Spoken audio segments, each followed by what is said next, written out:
Big Z Reviews. Ford v Ferrari is the newest film from director James Mangold, and I honestly had a really good time with it. Mr. Ford, Ferrari has a message for you, sir. What did he say? He said Ford makes ugly little cars in ugly factories. And, he called you fat, sir. We're gonna bury Ferrari at Le Mans.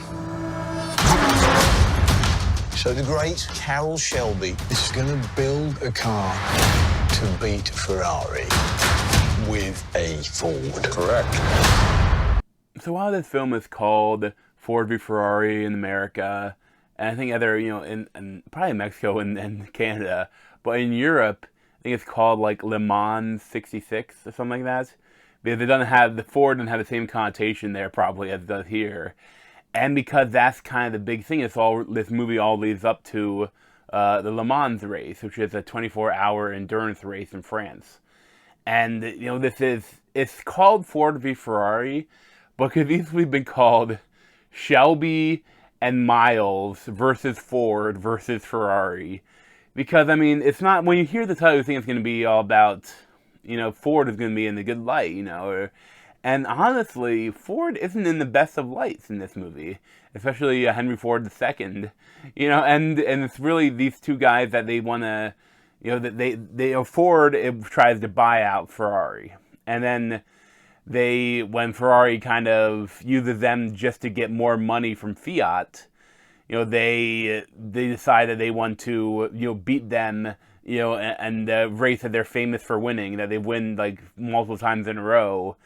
And that they hire Carroll Shelby, which is a former race car driver and current, car builder. And if I hire him and he hires, Ken Miles to race it. Although, of course, they have other drivers because it's a 24-hour endurance race. You can't really have one person do the whole race like that. But, I really enjoyed it, especially, the acting is great. You have Matt Damon as Carroll Shelby, and you have Christian Bale as Ken Miles. And Christian Bale is probably, I probably consider him the main character. Because he has a family. His wife is played by Catriona Balfe.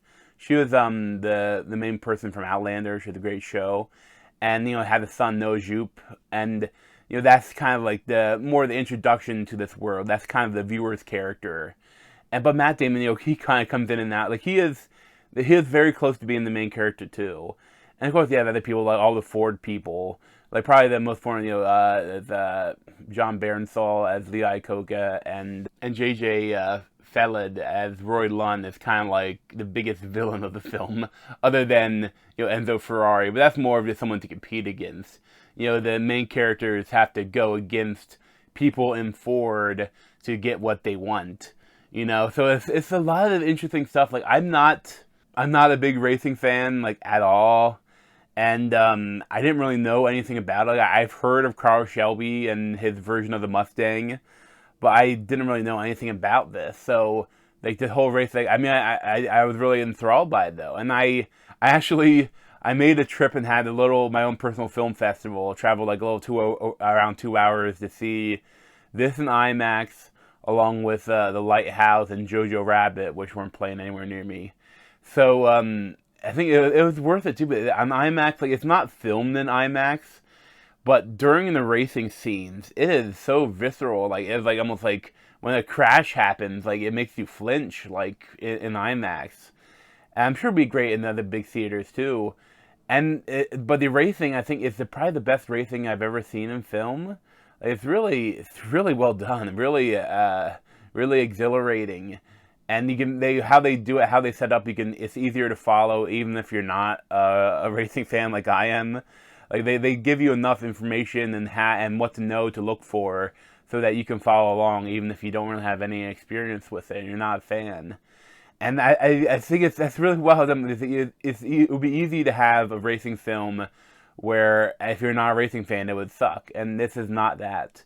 And they did a lot of great stuff with the racing. And everything with the racing is perfect. I think that some of the times, like, when they're building the cars, or when they have to do family drama, and, like, some of the stuff in between the races can drag a little bit, and it's not. I think it's just because it is a relatively long movie, like 2.5 hours long, and those bits, like, they're necessary bits, but they definitely dragged a little bit. But when it actually gets to the races, they're enthralling. I really liked Christian Bale and Matt Damon. They play off each other for like the whole film, and the relationship they had, it felt real. It was really well done, and I would definitely recommend this film. Like, especially with the racing, I think it's worth seeing in theaters. Go out of your way to see it in theaters, and I would probably give it like 9 out of 10, 8.75, 9 out of 10. It's a really good film. I'm not sure like how rewatchable it'll be. Like, I don't know if I want to see it again, but I was really enjoyed my viewing of it, especially on IMAX. But thanks for watching. You should have the replay from my head and subscribe to me at Z over there. Thanks. This has been a Big Z movie review. Thanks for watching.